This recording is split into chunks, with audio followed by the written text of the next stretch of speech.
Wait! Stop!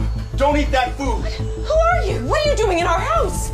I'm from the future. I'm here to warn you, don't eat that food. Why not? The eggs, they're full of cholesterol. What? Eating even just one egg can dramatically increase your chance of heart attack. Don't eat eggs. Oh my God, thank you. You're welcome. Godspeed.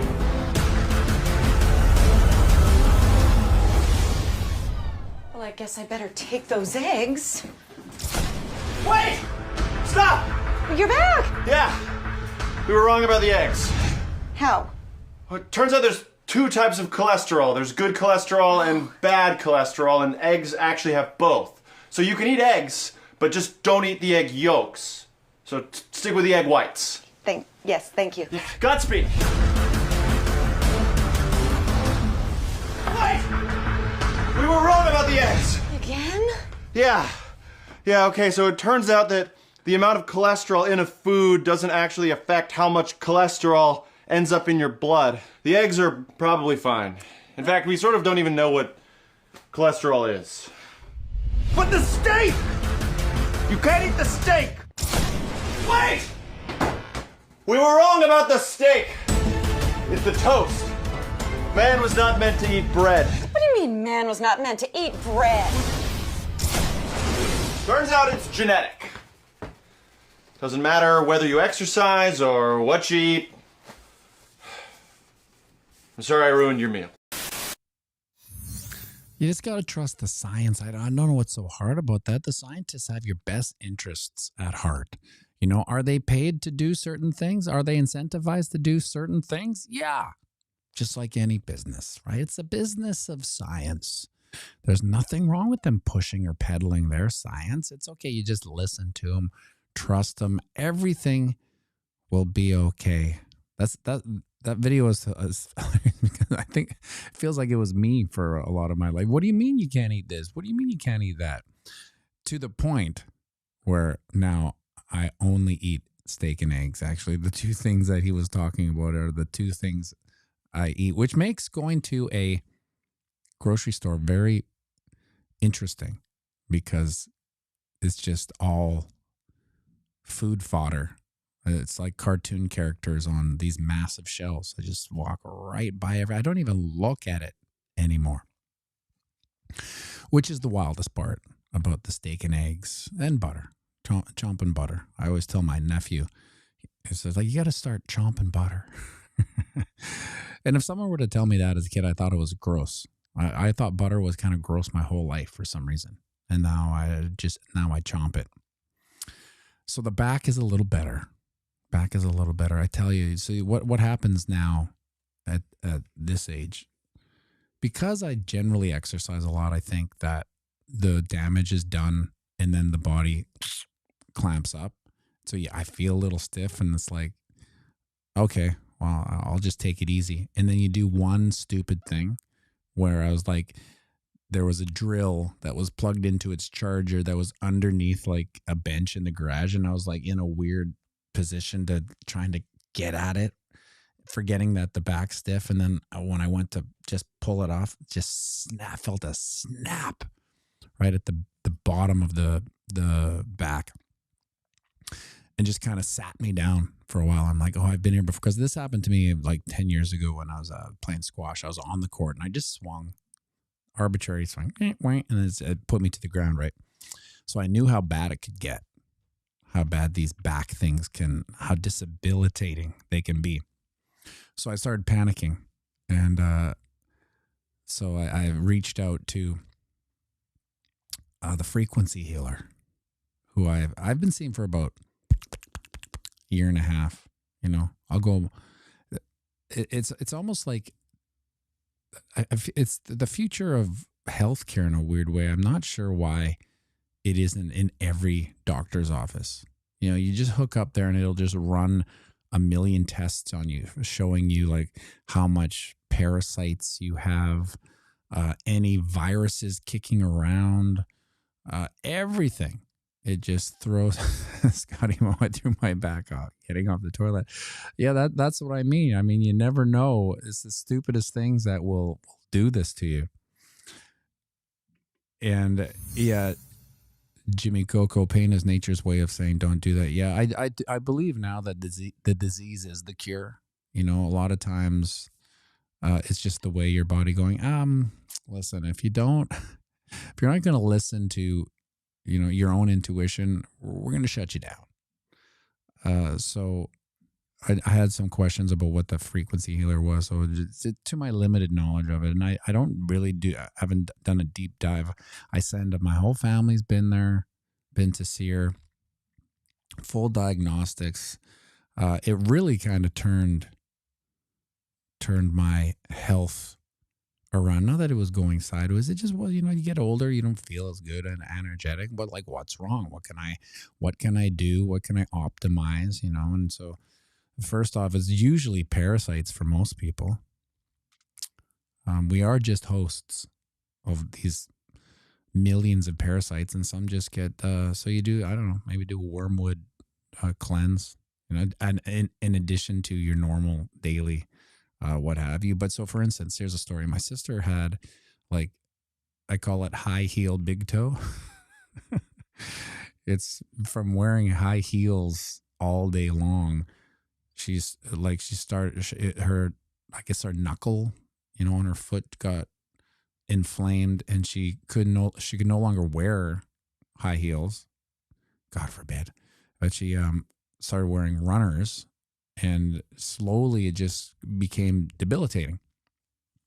Of course, she, you know, knee jerk went to a doctor. And so this is why I think it's so weird that there's these, you know, bioresonance machines out there and doctors, because for her to see a doctor, make an appointment, wait 2 weeks minimum. I'd say that's fast, unless you go to a walk-in clinic. But what the hell is a walk-in clinic going to do? And so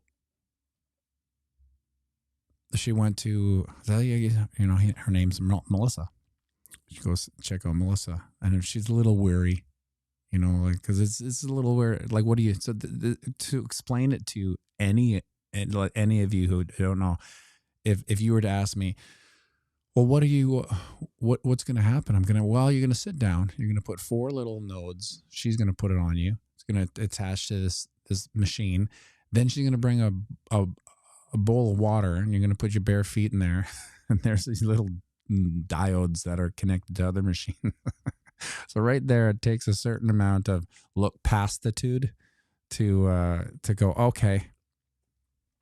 But my family's game for it all, right? There's not too much that my family won't be game for. Plus, she had the debilitating big toe thing.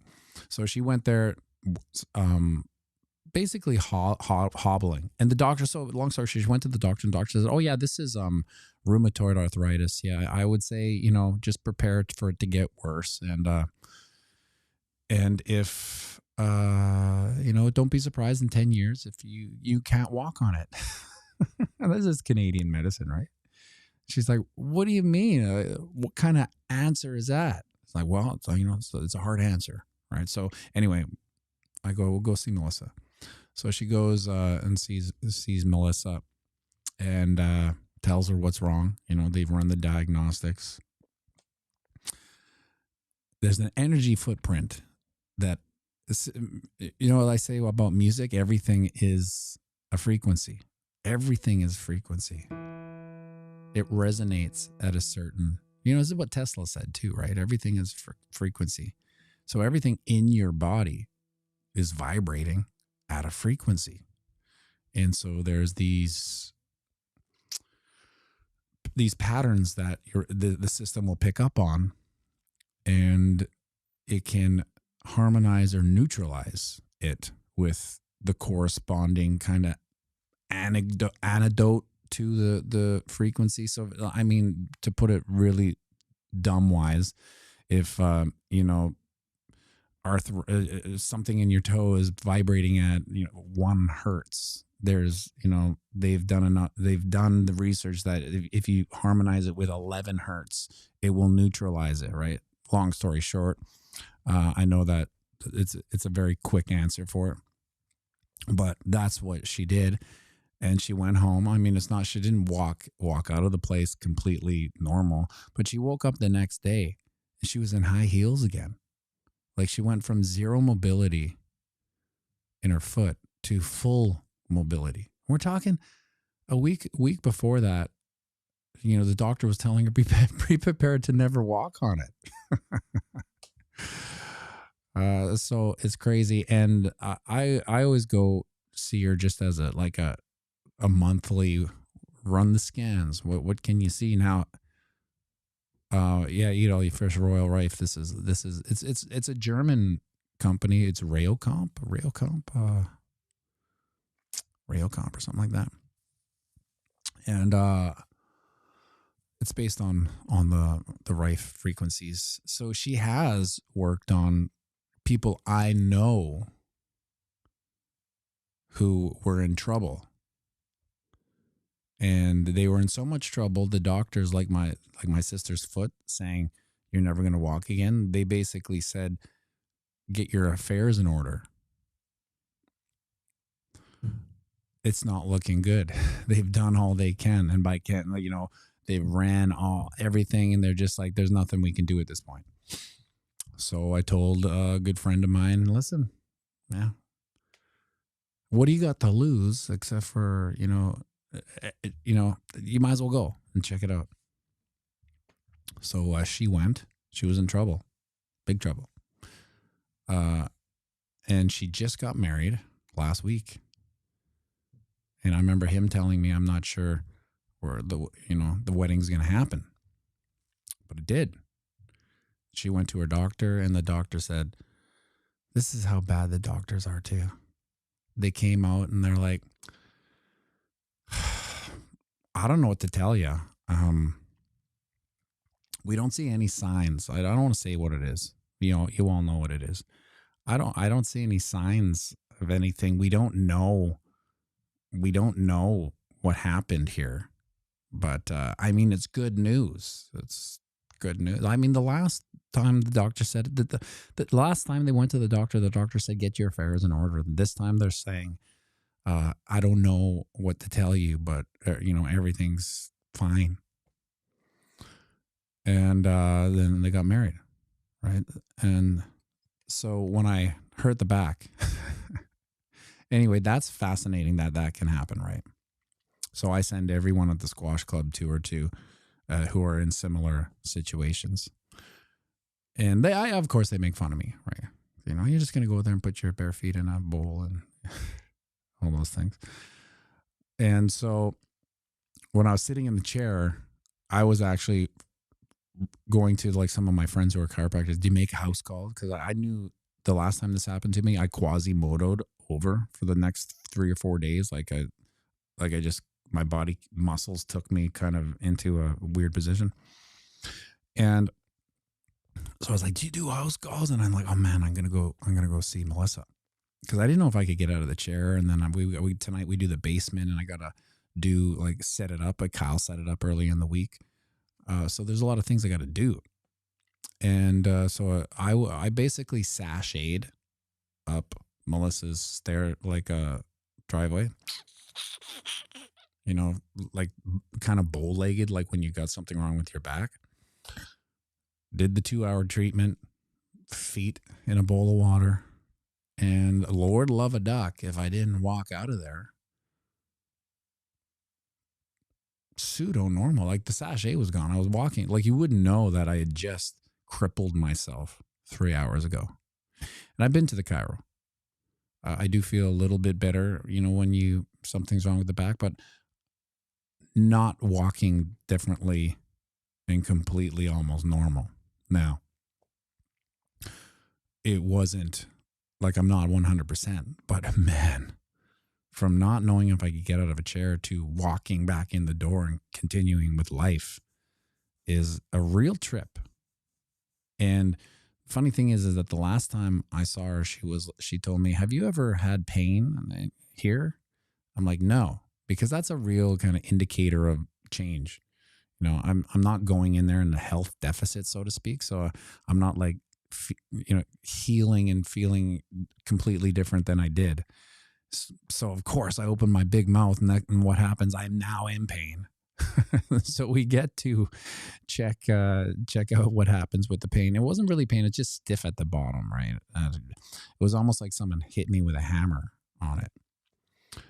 And now, I'm going to play the gig and have a normal weekend. I'll take it easy, obviously, but man, I didn't know if I get out of I get out of that chair that day. To tell you the truth, I know if you've had a hey, there's Mike. How you doing, Mike? If you've had a back injury, you know how crippling it can be and how debilitating it can be. You can't do all those things that you normally do, and can't cough, all that bullshit. And now, it's not completely healed, but man, like I said, I could barely walk. I barely got out of the chair. 3 hours later, I'm back in my house, moving stuff. Now, I'm taking it easy. Don't get me wrong, because I'm once bitten, twice shy when it comes to the back, because, there's things that I want to do, right? I don't want to not be able to play squash, but, I got to take her easy. Fish. I hate doctors. I think they take a secret oath to keep people constantly in pain and sickness. The polar opposite of the Hippocratic oath should be called. Well, so here's the power, the benevolence of power, fish. You have to understand, or choose to understand, and almost feel sorry for these mother effers. I know them. I talk to them all the time. They are as brainwashed as woke, left-hard, blue-haired, septum ring, fat women from the States and Canada. They are educated in a walled garden of pharmaceutical incentives. So it's not like they're doing research constantly to progress medicine.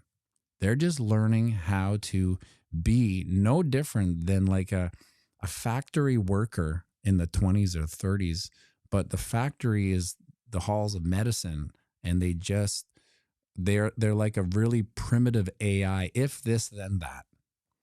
What you have, or there's something wrong in the back of your, as long as you feel a pain, okay, tuck, tuck, tuck, and then they just kind of route themselves into this, and then eventually just throw some drugs at you. That's all they really are. Now, if I was Humpty Dumpty and I fell off a wall, I would want the doctors to come and put me back together again. I think they're probably good at that. But when it comes to everything else, what you got to ask yourself, what do they know? They only know what they were taught, right? And then once they get in, you think they're bad at their job. Imagine how bad they are with their finances. So they're almost like the kids in the States that go bankrupt with student loans. As soon as they become doctors, they can walk into any bank and just ask for ungodly amounts of money. Banks love doctors. They'll just give them anything. And then all of a sudden they're immediately in debt. And so they get on this treadmill where they're like trying to make as much money as they can. And it's a hustle. I think in Canada, it's like, let's just take the normal, hey, isn't this a Bitcoin channel? Yeah, it is. The normal 10-minute, 15-minute a visit is about $40. I think one of the doctors told me. Now that changes with your specialty, but after tax, the 50%, right? So it's a $20 visit, and they're just there to rack it up. They want to do as many as they can in an hour. That's why it's so fast, and they're just like bingo, bango, bongo. See you later, and be like, oh, but only one thing. We can only talk about one thing. If you're in the States, do you know that we have signs in our doctor's office that says you can only talk about one thing? Now compare that to Melissa, where you can sit there and ask 1,000 questions for 2 hours. 1,000 questions. And now she's not a doctor. She doesn't know the inner workings of it, of how the body works. Oh, but man, I'll go there I won't even go to the doctor. Even with Duke, when something's wrong with Duke, the nanny, my mom Duke's grandma will be like, "Can you take him to the walk-in clinic?" Like, I'm never going to the walk-in clinic. Johnny, the doctor is my son, no doubt. I try to do that as much as I can. I mean, got the sunroof and the electric go-kart. It helps because I drive a lot in Winterpeg here, Kanadistan. Sometimes I'll like, it's getting a little cold up here, but I like to have that coffee right and stare into the sun, you know, and then I'll almost roll my eyes back so the sun's like directly beating into. That's why I don't wear sunglasses anymore. It's like, this is how I explain it to my nieces and nephews. Why don't you wear sunglasses? Right?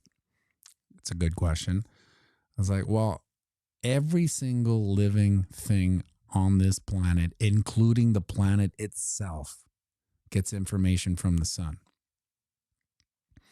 When you put on those sunglasses, you're blocking that information. Like you're cutting it. You're cutting that information that the sun's giving you. And I don't want to cut that information out. I tend to think that the sun probably has some pretty important information. If it dictates everything in the whole earth, including the earth, you know, I'm going to try to receive it as much as I can. It's like being friends with a super smart dude, right? It's like, tell me more, tell me everything, don't stop. Holy smokes! This, you know, I wanted to quickly. I talk about two things on this channel besides Bitcoin. When Bitcoin price action moves, frequency and music, and losers. And I'm always fascinated with how the reaction I get from watching politicians, because they're so unremarkable. I've said that a million times. It's amazing how unremarkable these people are. You know, there's zero charisma.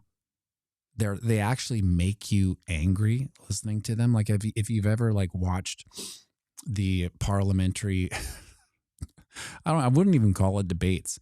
It's so aggravating how they ask questions to the House of Commons leader, because they can't talk to each other and they never really answer it, and all the legalese and all the political mumbo jumbo. It's enough to drive you crazy.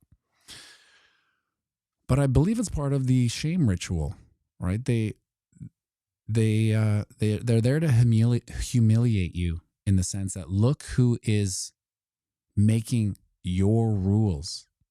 Complete, unremarkable idiots. And the degree at which they're idiots is incredible. For instance, this is I don't even want to say he's elected, but this is the central banker for Canada. Look at him and his wife. I'll move me out of here. Look at these losers. That's incredible. Do you think there was ever a moment in these people's lives where they were significant, where they were remarkable, where did they even have friends? How can you look at these people? Look at these retards. This is insanity. They're dancing to elbows up. You know how many times I send my dad elbows up, because he's a Canadian. Like, he thinks Mark Carney's a genius. He's an economic genius, don't you know?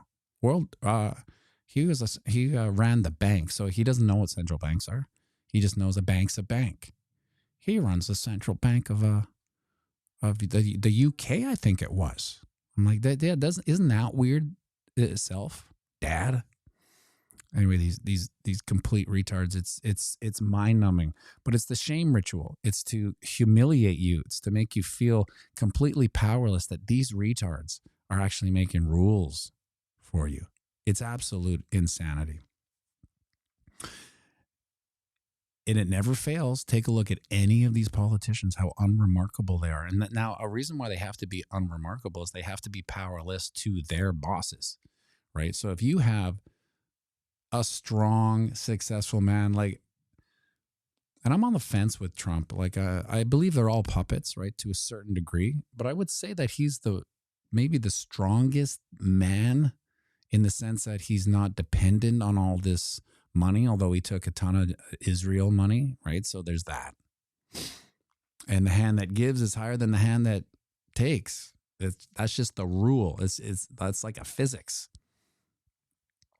But when you when you look at this guy, you know, and then the correlation between the psychos now and the trans kids, it's almost like the sacrificial aspect of their success. It's like, we're going to make you a completely unremarkable retard into a position of power, but there's going to be certain things we need. We need our pound of flesh. And, you know, goes with celebrities too. We're just, you know, and it's like that deal with the devil. It's like, okay, well, I don't care if what happens to me. And then he's like, no, it's not you that we're going to take the pound of flesh from. It's your children. We're going to take the pound of flesh. And then they're in the cycle and they can't get out.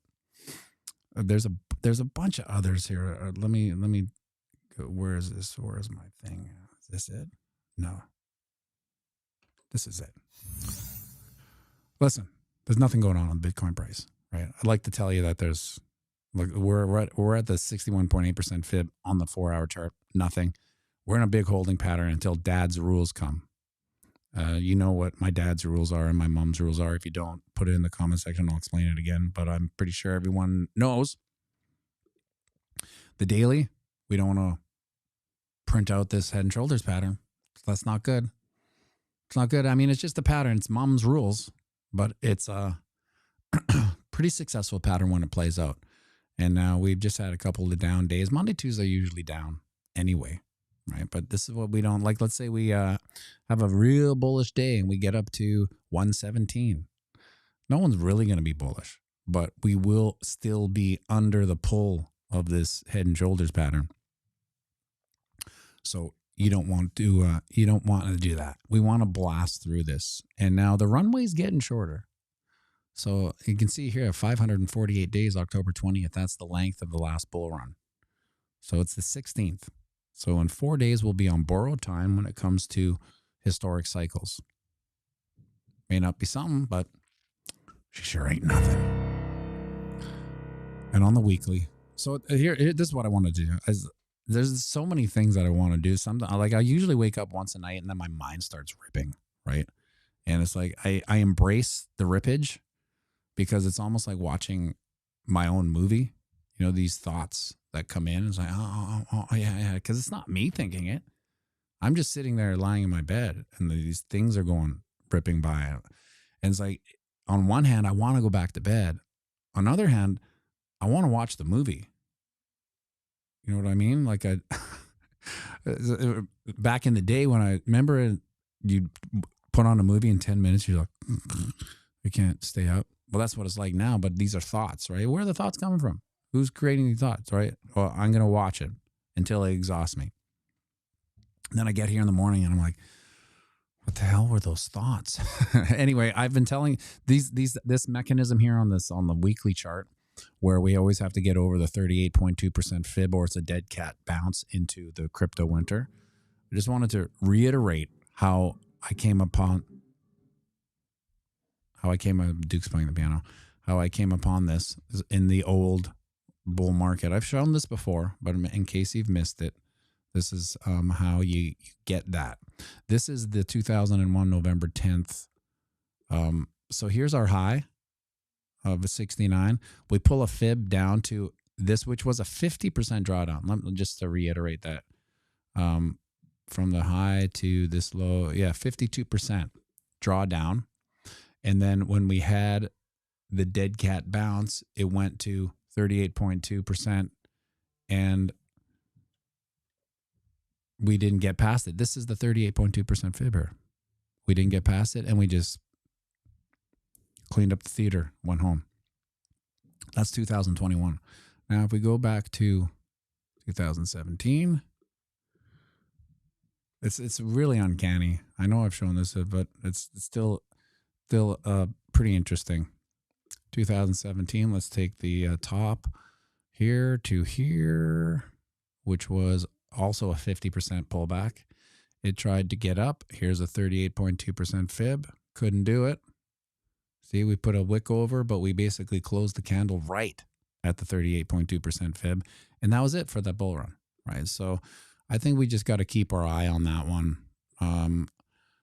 Will it be right, this bull market? I think so. Like, I think it's just the way we psychologically trade, right? And